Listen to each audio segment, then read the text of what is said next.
Hello and welcome.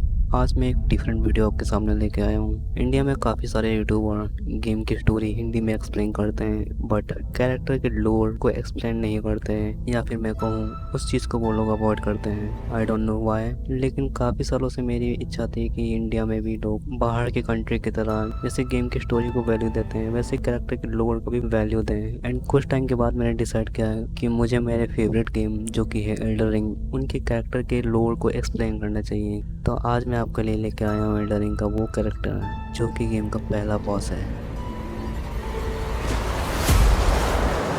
Foul tarnished, in search of the Elden Ring, emboldened by the flame of ambition.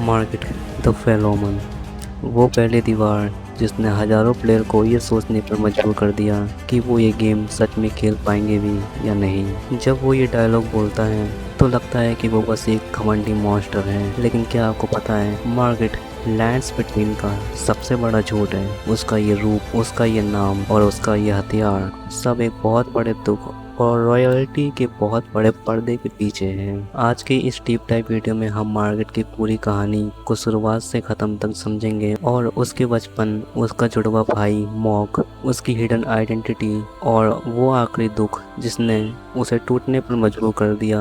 अगर आप Elder ring के लोर को दिल से पसंद करते हैं तो ये 50 मिनट आपको काफ़ी एंटरटेन करने वाले हैं। एंड अब हम लोग इसको स्टार्ट करते हैं। इस कहानी की शुरुआत होती है अर्थ ट्री के पैदा होने से भी पहले। लैंड्स बिटवीन में एक जमाना था जब द क्रूसिबल का राज हुआ करता था, एक ऐसी एनर्जी जहां सारी लाइफ आपस में जुड़ी थी। उस दौरान शरीर पर लगे हॉर्न्स यानी सींग या फिर फेदर्स या फिर टेल्स अगर किसी पे होती थी तो उसको एक आशीर्वाद माना जाता था। लेकिन जब क्वीन मैरिका और उनके गोल्डन ऑर्डर ने राज संभाला, उन्होंने इस पुरानी एनर्जी को अनक्लीन और कर्स्ड घोषित कर दिया, और इसी तरह पैदा हुआ द ओमन कर्स।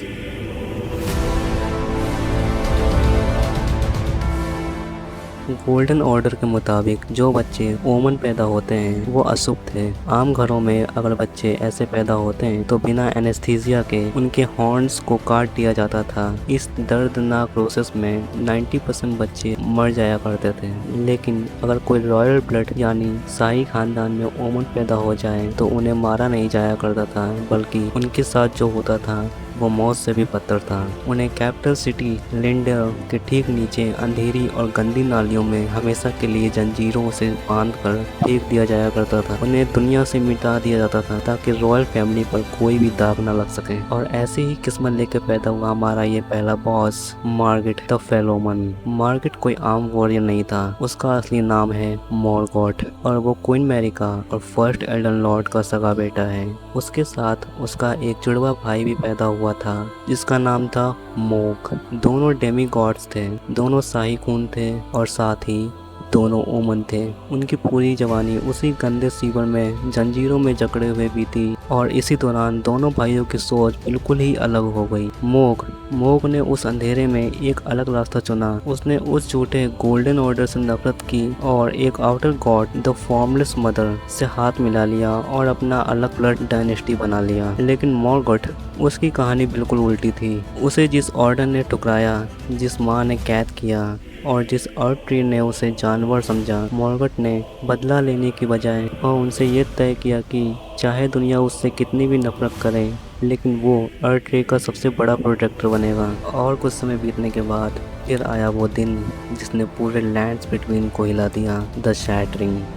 क्वीन मैरिका ने एल्डर रिंग तोड़ दी और खुद भी गायब हो गई। उनके बाकी सारे बच्चे रदान, रायकार्ड, मेलेनिया, गॉड्रिक, सब पागल हो गए। उन्होंने एल्डर रिंग के टुकड़े, जिन्हें ग्रेट रून्स पे कहते हैं, उनको चुरा लिया और आपस में एक सिविल वॉर शुरू कर दी। और इसी वजह से कैपिटल सिटी लिंडेल खाली पड़ गई। कोई राजा नहीं था और बाकी डेमी गॉड्स उसको तबाह करने आ रहे थे। तब उस अंधेरे सीवर से बाहर निकल कर जो आया वो था मॉर्गोट। मॉर्गोट ने लिंडेल की कमान संभाली।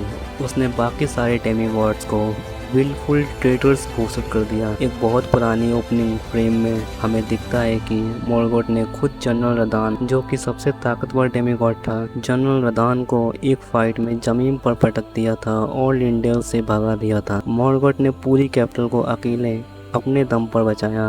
वो बन गया था द ओमन किंग। लेकिन वो कभी जनता के सामने नहीं आया, क्योंकि लोग एक ओमन को अपना राजा कभी स्वीकार नहीं करते और मॉर्गोट हमेशा ही पर्दे के पीछे से राज करता रहा।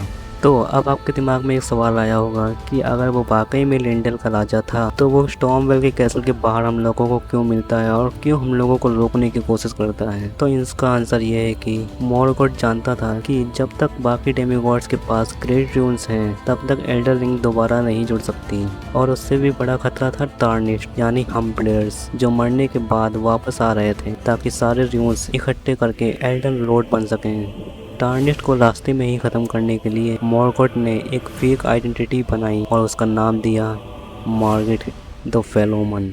वो अपने कैपिटल से दूर अपनी एक प्रोजेक्शन यानी परछाई भेजता था स्टॉर्मवेल के बाहर, ताकि वो उन शुरुआती टार्निश्ड का रास्ता वहीं रोक सकें। और सिर्फ इतना ही नहीं, मॉर्गोट ने रात के अंधेरे में टार्निश्ड का शिकार करने के लिए एक पूरी आर्मी बनाई थी, जिसे हम गेम में नाइट कैवेलरी के नाम से जानते हैं। ये काले घोड़े पर चलने वाले वॉरियर्स असल में मार्गेट यानी मॉर्गोट के ही ऑर्डर फॉलो कर रहे थे। मार्गेट हर उस रास्ते पर पहरा दे रहा था जो अर्थ ट्री की तरफ जाता है। जब आप गेम में आगे बढ़ते हैं और लिंडेल पहुंचते हैं तब आपको मार्गेट का असली रूप दिखता है और तब आपको समझ आता है उसकी सबसे बड़ी ट्रेजेडी।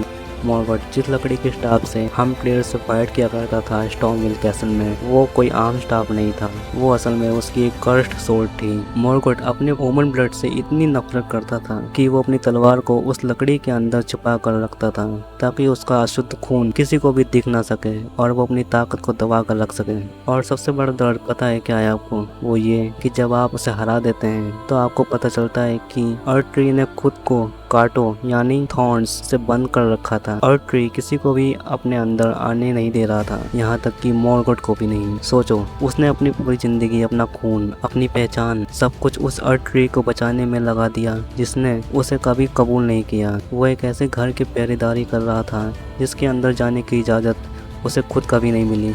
एल्डर रिंग में बहुत से विलन हैं, लेकिन मॉर्गोट कोई विलन नहीं था। वो लैंड्स बिटवीन का सबसे लॉयल बेटा था, एक ऐसा राजा जिसे कभी उसके हक का ताज नहीं मिला, और एक ऐसा वॉरियर जो सिर्फ इसलिए लड़ा ताकि उसकी माँ का बनाया हुआ संसार बचा रहे। अगली बार जब आप स्टॉर्मवेल कैसल के बाहर मार्गेट का स्टाफ अपने पर आते देखें तो याद रखिएगा, आप एक मॉन्स्टर से नहीं, एक लैंड बिटवीन के सबसे बड़े और सबसे टूटे हुए प्रोटेक्टर से लड़ रहे हैं। तो आपको मार्गेट की ये कहानी कैसे लगी कमेंट करके ज़रूर बताइएगा। वीडियो को लाइक एंड शेयर करना मत भूलिएगा और ऐसे ही डीप डाइव वीडियो मैं आगे भी इन फ्यूचर लाता रहूँगा, क्योंकि मेरे को एल्डर रिंग के सारे ही कैरेक्टर बहुत ही पसंद हैं। मैं चाहता हूँ कि मैं उन सारे ही कैरेक्टर के बारे में खुल के बात करूँ जितना भी कर सकूँ। एंड मैं ये भी चाहता हूँ कि वीडियो को शॉर्ट एंड सिंपल रख सकूँ ताकि आप शॉर्ट टाइम में एक high grade quality content consume कर सकें। एंड मैं मिलता हूँ आपको अगली वीडियो में, तब तक के लिए